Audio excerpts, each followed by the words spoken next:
All right, this is Power Breakfast on Citizen TV. Thanks for watching. I was just talking fitness with my guest, the very beautiful, well-spoken, reigning Miss World Africa now. Thank you. Evelyn Jambi is our guest this morning on Power Breakfast. It's so great to meet you. It's a pleasure to meet you and to be here. Thank you. You look so regal, first of all, and we'll talk about all of that.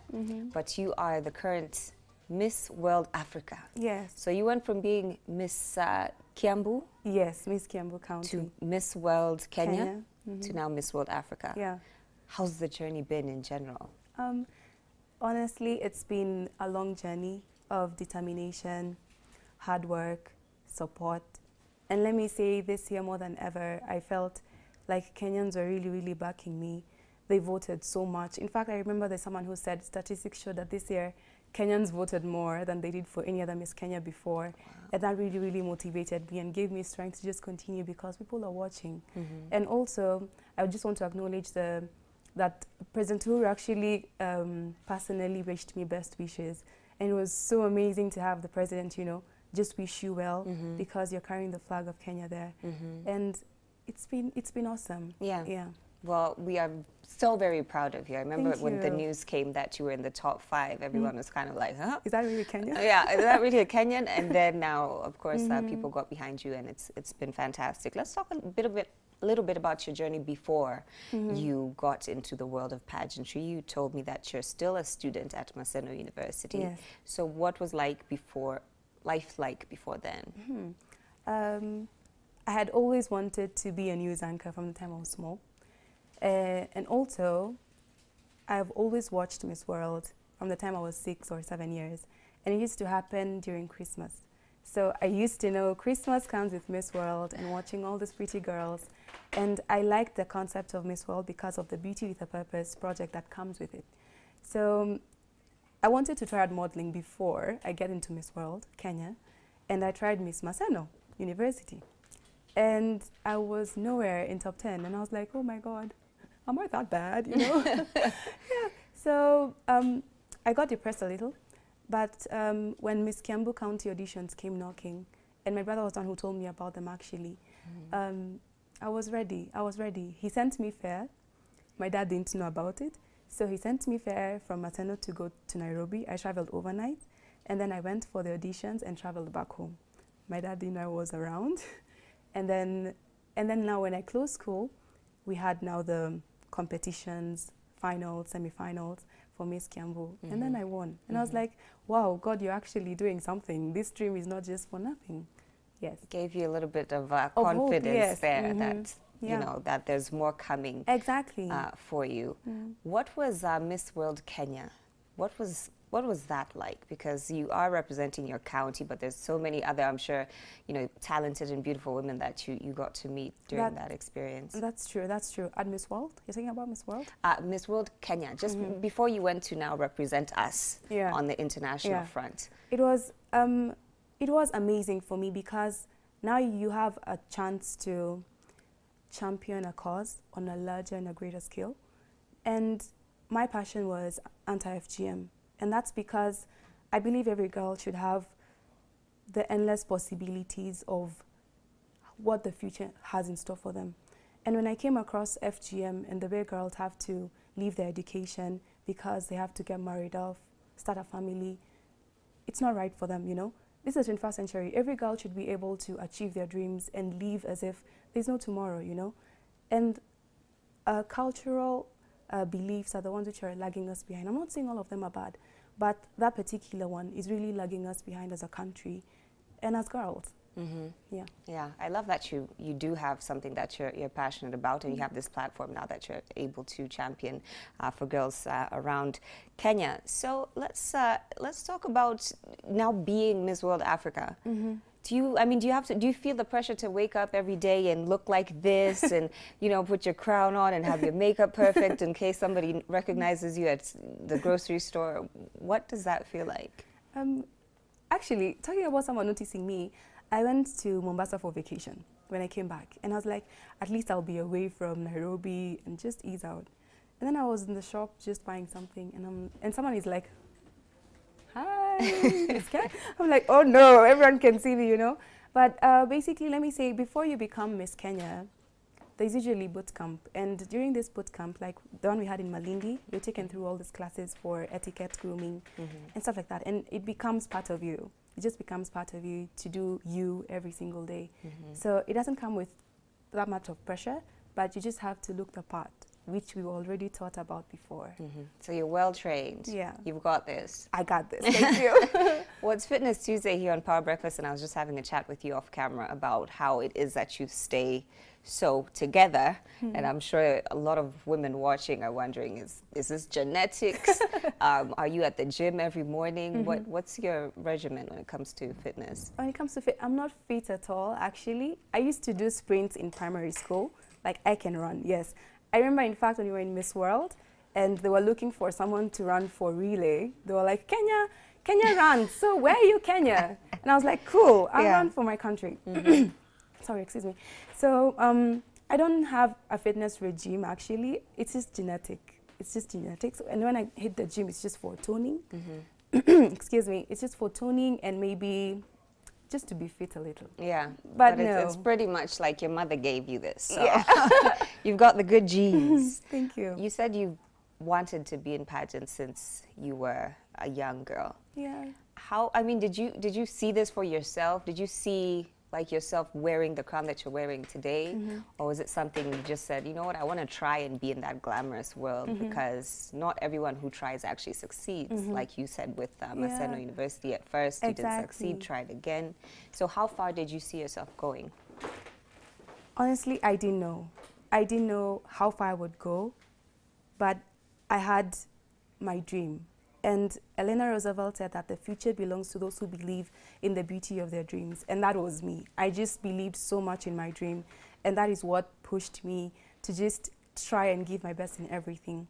And the truth is, I had always wanted a tiara on my head, because I grew up watching a lot of fairy tale movies and princess stories and stuff like that. I'm a girly girl. So that was me. And when I came across Miss World, which is beauty with a purpose oriented, it just snatched me and enchanted me, if I can use that word.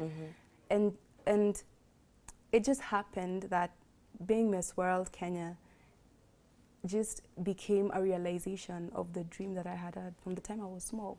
And that's why I'm saying it's important for us to remember these girls whose dreams are being crushed, because they need someone to be there to help them believe in whatever passion they have and that they can achieve them. Yeah. Now, you are studying interior design. Yes. Is that correct? Is that something you still intend on pursuing? And what does the future look like for you now that you've become so successful in pageantry? Okay, I'll be going back to school to finish my 4th year later on this year in September. But before then, I intend to take the anti-FGM campaign on another level. And at the same time, after school, I really want to focus on my school. I finish my 4th year, go back again to anti-FGM related campaigns. And let me say, I've had so much support from the Anti-FGM Board of Kenya concerning that.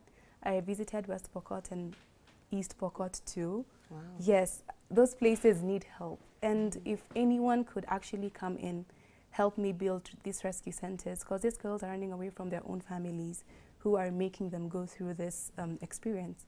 So I want to leave that legacy and build a safe haven for these girls so that they can run away from their homes and just nurture their dreams and finish their education. Now, you have a very positive spirit about you, and just, this is my first time meeting you, but you just radiate positivity, which is fantastic. But no journey is without its difficulties. Oh my God, yes. And just in terms of the way that you actually became Miss World Kenya was a little bit controversial, with the original Miss Kenya being dethroned and you being kind of put in her place. So I'm sure that couldn't have been an easy time for you. It wasn't.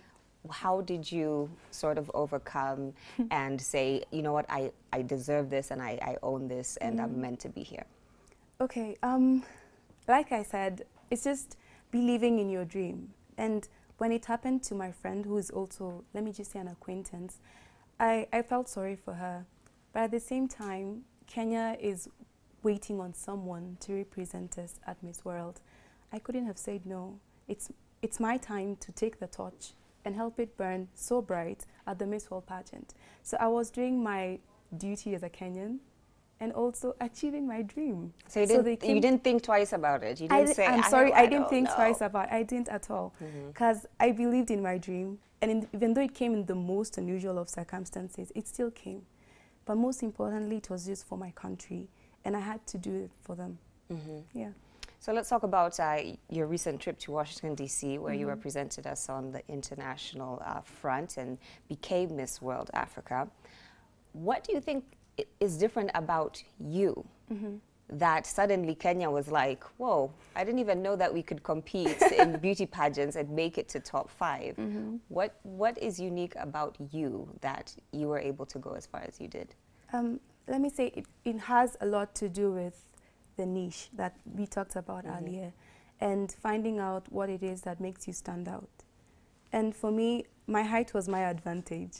So how tall are you? I'm 5'11". Okay. People think I'm 6'4". That's an illusion. There's heels involved. I know. We'll have a stand up towards the end of the interview, but continue.